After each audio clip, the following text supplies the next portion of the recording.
Hello, everybody. Please have a seat.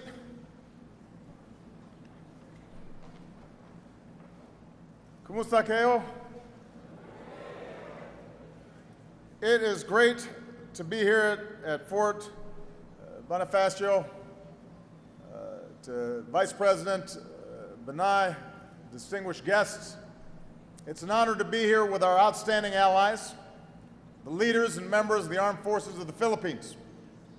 And we're joined by men and women who stand tall and proud to wear the uniform of the United States of America. And let me also welcome all our Filipino friends. Now, I'm not going to give a long speech because it's hot and people are in uniform. I hope you don't mind me not wearing my jacket. I also want to make sure that I have some time to shake some hands. But I'm here in the Philippines to reaffirm the enduring alliance between our two countries. I thank President Aquino for his partnership and the deeper ties that we forged yesterday. I'm especially proud to be here as we remember one of the defining moments of our shared history, the 70th anniversary of the Battle of Leyte.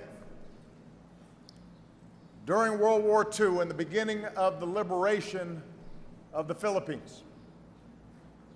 Right after this, I'll pay my respects at the American Cemetery here in Manila, the final resting place of so many Americans and Filipinos who made the ultimate sacrifice for the freedom of this country in that war. These Americans and Filipinos rest in peace. They rest in peace as they stood in war, side by side, shoulder to shoulder, balikatan. Together, Filipinos and Americans put up a heroic defense at Bataan and Corregidor. Together, they endured the agony of death marches and the horror of the prisoner of war camps. Many never made it out. In those years of occupation, Filipino resistance fighters kept up the struggle, and hundreds of thousands of Filipinos fought under the American flag. And sadly, the proud service of many of these Filipino veterans was never fully recognized by the United States. Many were denied the compensation they'd been promised. It was an injustice. So in recent years, my administration, working with Congress and others, have worked to right this wrong. We passed a law, reviewed the records, processed claims, and nearly 20,000 Filipino veterans from World War II and their families finally received the compensation they had earned, and it was the right thing to do.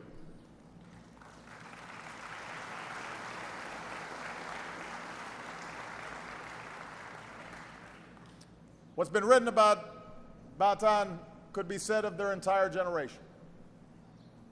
The loss of life was grievous, and hardly a Filipino family was untouched by the tragedy. But the heroic struggle brought out the best in the Filipino character in the face of adversity and served as a beacon to freedom, loving peoples everywhere. We are truly honored to have some of these extraordinary veterans here with us today. Among them are men who fought at Bataan and Corregidor, and a survivor of those hellish prisoner of war camps.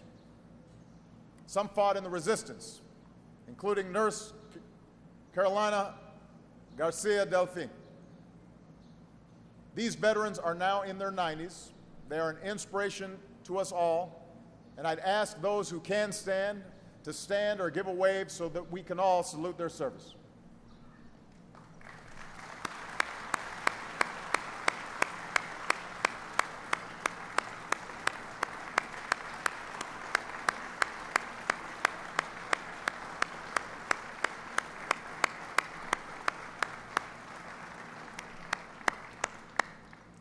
The spirit of these veterans, their strength, their solidarity, I see it in you as well.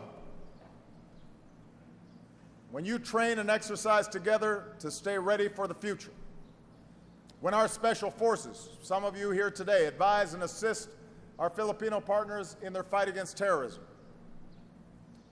and when you respond to crisis together as you did after Yolanda. Along with your civilian partners, you rushed into the disaster zone, pulled people from the rubble, delivered food and medicine. You showed what friends can do when we take care of each other. These are the kinds of missions we face today.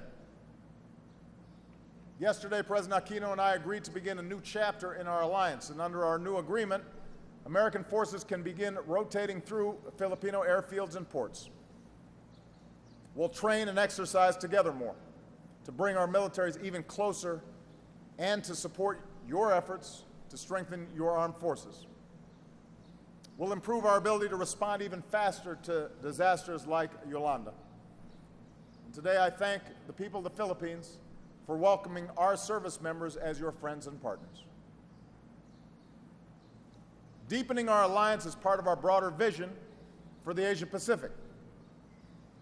We believe that nations and peoples have the right to live in security and peace and to have their sovereignty and territorial integrity respected.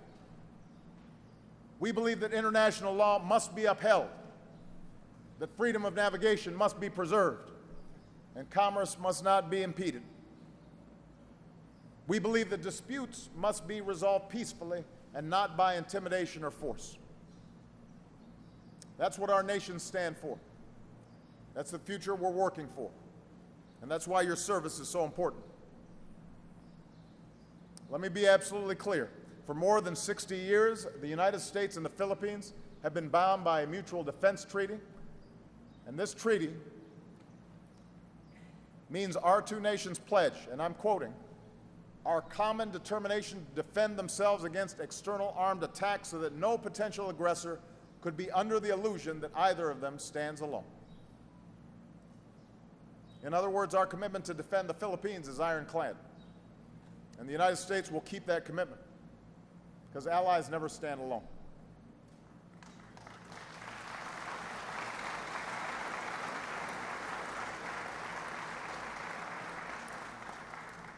In closing, I want to leave you with an incredible story that captures the strength of our alliance.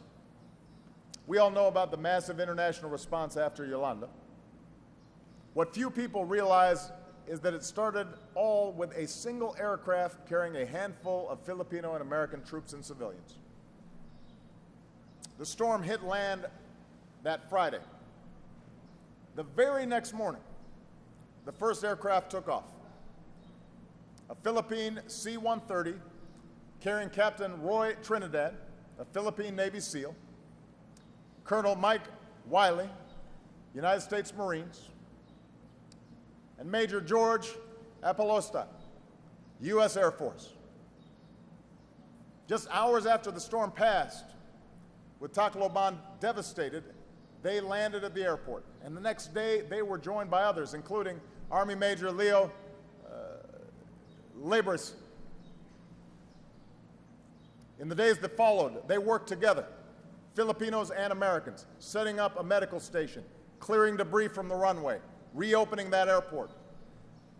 Filipino soldiers unloading aid from American cargo aircraft. American troops loading supplies onto Filipino helicopters. And when all the cargo was off those aircraft, our troops worked together to help local residents aboard so that they could be evacuated to safety. And over, those grateful Filipinos responded with a simple word, salamat. There in the ruin, men like these worked around the clock, day after day. And at night, they'd sleep on boards for cots in a damaged building with only half a roof. It rained on some nights, and we got a little wet, said George, but nobody complained. We've been training together for many years, he said. We worked as a team. And because of individuals like these, thousands were evacuated to safety. And what started with a few men on that first day became a global relief effort that saved countless lives. Roy, the Philippine Navy SEAL, George, Mike, Leo, they are here today. George also happens to be a proud Filipino American. I want them to stand again and accept our thanks. We are proud of their outstanding service.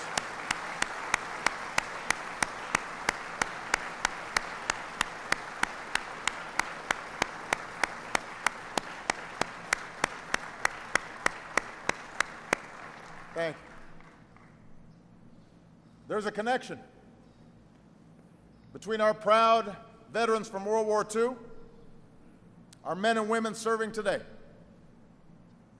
bound across the generations by the spirit of our alliance. Filipinos and Americans standing together, shoulder to shoulder. Balikatan. On behalf of the American people, thank you all for your service. Thank you for making us so proud. To the Americans here, I'm never prouder than being able to stand before you as your Commander-in-Chief. To our Filipino Armed Forces, thank you for being such an outstanding ally. Together, you are helping to secure the prosperity and peace of both our nations. God bless you. God bless the Republic of the Philippines. God bless the United States of America. God bless the alliance between our great nations. Thank you.